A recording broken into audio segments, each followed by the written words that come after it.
Esta exposición hablará sobre la disertación del trabajo académico final de la materia de metodología de la investigación de la maestría de Derecho Constitucional de la Universidad Técnica Particular de Loja. En esta exposición hablaremos sobre la importancia de las ideas teóricas en la investigación social y jurídica. Partamos de la idea de que no hay ciencia sin teoría. Y esto aplica para todas las ciencias.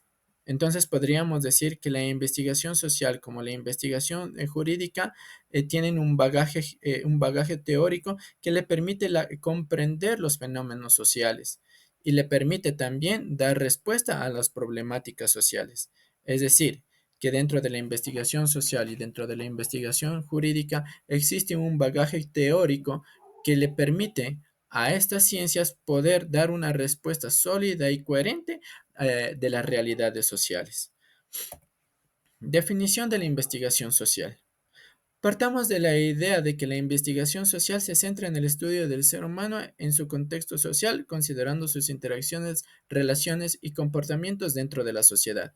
Es decir, a diferencia de las ciencias naturales que estudian al ser humano como la biología o la anatomía aislado de su entorno, las ciencias sociales no pueden aislar al ser humano de su entorno, o bueno, no pueden en su totalidad, ¿no?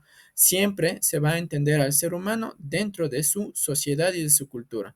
Por lo tanto, el objeto de estudio de estas ciencias es la sociedad humana, lo que implica un enfoque holístico que considera a factores culturales, económicos, políticos y sociales. Al tener un objeto de estudio que se encuentra vivo, que no se encuentra aislado y que no se puede aislar, por lo tanto, estas ciencias necesitan de metodologías más flexibles, donde se pueden incluir enfoques cualitativos y cuantitativos, permitiendo una variedad de técnicas de recolección de datos, como entrevistas, encuestas, observaciones, ¿no? Por lo tanto, bueno, ya hablando de esto, se puede decir de que las ciencias sociales, a pesar de que tienen metodologías más flexibles, son igual de rigurosas que las ciencias formales como la física o la matemática, que incluso sus estudios pueden llevar un tiempo más prolongado que el de las ciencias exactas. La teoría como componente central de la investigación social. El primero, la teoría como fundamento del conocimiento científico. Ya habíamos hablado de que toda ciencia necesita de teoría y que por lo tanto la teoría es la columna vertebral del conocimiento científico, proporcionando un marco conceptual que guía la investigación. No podemos hablar sobre problemáticas sociales, o por lo menos un investigador no puede adentrarse al campo a estudiar un fenómeno social sin antes haber recurrido a la teoría o sin antes haber tenido un bagaje teórico que le permita interpretar de mejor manera la realidad social. Por lo tanto, sin teoría, la investigación carece de dirección y contexto, lo que dificulta la interpretación de los hallazgos.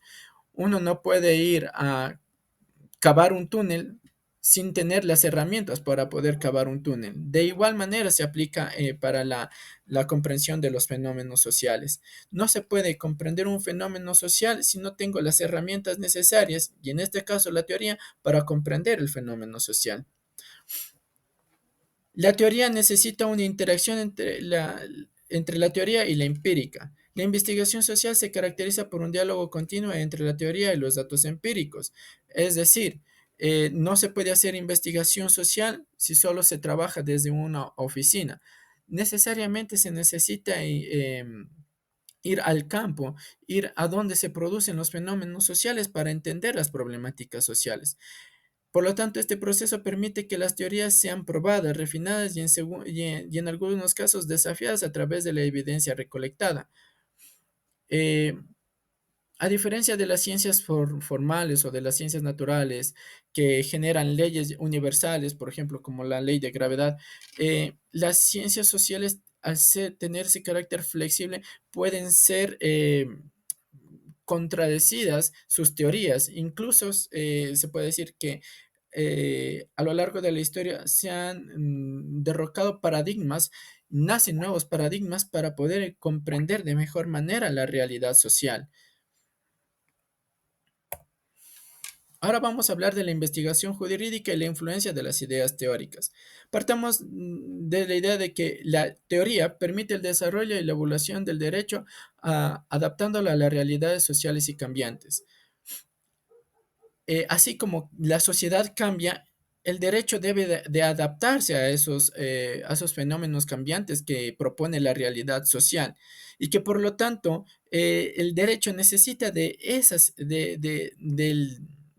ideas teóricas para poder adaptarse y poder interpretar de mejor manera las realidades sociales y generar normas, estatutos y leyes que le permitan gestionar de mejor manera los efectos cambiantes de la realidad social. La teoría también al derecho contribuye a la creación de un marco normativo que promueva la justicia, la equidad y el respeto a los derechos humanos. Hemos visto a lo largo de la historia cómo los estudios sociales, las ciencias sociales han ayudado de manera significativa a crear marcos normativos que permitan al derecho evolucionar en la promoción de los derechos humanos. Antes, por ejemplo, se hablaba mucho sobre que los derechos humanos son de carácter individual. Ahora, por ejemplo, se está comprendiendo de que los derechos humanos tienen un carácter colectivo y que no pueden entenderse estos derechos si no se entienden en su colectividad. El papel fundamental de la teoría jurídica, en este caso, se puede entender en tres aspectos. Primero, para desentrañar el sentido de las leyes.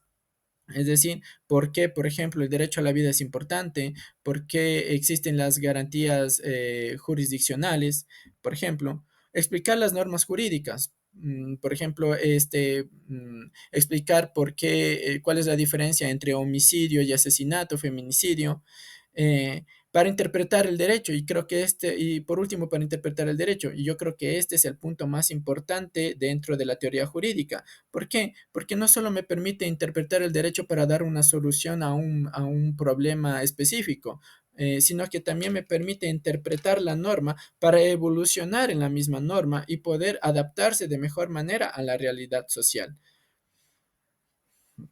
Ahora, como un punto aparte y muy importante, es que la ciencia jurídica necesita de una interdisciplinariedad entre otras ciencias. El derecho tiene que tener una estructura integrativa, holística, un carácter tridimensional entre norma, hechos y valores que requieren de métodos interdisciplinarios. El derecho, por ser una ciencia que se apoya en otras ciencias, no puede existir solo. Necesariamente necesita del apoyo de otras ciencias, como por ejemplo, ciencias más cercanas como la criminología, la criminalística, las ciencias forenses, que le permitan al derecho poder interpretar de mejor manera cómo ha sucedido un delito, por ejemplo. Ciencias como la antropología jurídica o la sociología jurídica, que le permite al derecho acercarse de cómo se interpretan o cómo interactúa la norma con la realidad social misma, ¿no? Y de esta manera poder ir evolucionando en la norma y poder adaptarse a estas realidades sociales y poder dar una respuesta mejor y eficiente a las problemáticas sociales. Para concluir, podríamos decir que dos puntos importantes. La primera, no hay ciencia sin teoría. La teoría es fundamental en todas las ciencias, y esto hablamos para todas las ciencias. La teoría es la columna vertebral del conocimiento científico en general y aplica para todas las ciencias. Y por último, y esto hablando en las ciencias jurídicas, que para que haya una evolución del derecho y de la norma y de las ciencias jurídicas, este derecho debe de apoyarse en otras ciencias, es decir, la interdisciplinariedad apoyada en una base teórica sólida debe de ser el camino para el desarrollo del derecho como ciencia jurídica. Muchas gracias por su atención. Esto ha sido toda la exposición en cuanto a la importancia de la teoría en las ciencias jurídicas y sociales. Gracias a todos.